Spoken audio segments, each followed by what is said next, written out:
La disponibilité des terrains, c'est une exigence du droit fédéral. On entend qu'un terrain en zone à bâtir est disponible lorsque, d'une part, il n'y a aucun obstacle à sa construction et que, d'autre part, on a une certaine certitude qu'il sera construit dans les 15 ans qui viennent.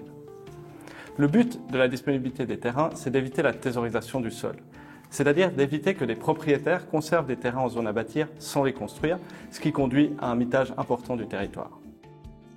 En droit vaudois, ce sont les communes qui devront s'assurer que les terrains qu'elles mettent en zone à bâtir sont disponibles. La LATC leur donne pour cela différents outils. Le premier de ces outils, c'est ce qu'on appelle la mise en zone conditionnelle. C'est-à-dire qu'une commune peut mettre en zone un terrain à bâtir à la condition que le propriétaire dépose dans les 3 ans, prolongeable 2 ans, une demande de permis de construire. Si le propriétaire ne le fait pas, eh bien son terrain retourne en zone agricole automatiquement et sans autre procédure. Le deuxième moyen, c'est l'obligation de construire. Pour des terrains particulièrement stratégiques, qui se situent par exemple au centre de la commune, au centre du village, la commune peut, dans son règlement sur les constructions, obliger le propriétaire à construire son terrain dans un délai de 7 à 12 ans.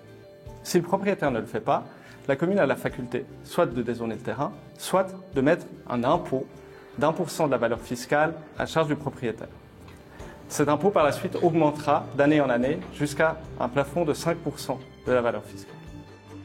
Le troisième moyen dont disposent les communes, c'est de conclure avec les propriétaires qui vont bénéficier d'une mise en zone à bâtir un contrat de droit public qui fixe le délai de construction et les sanctions en cas de non-respect.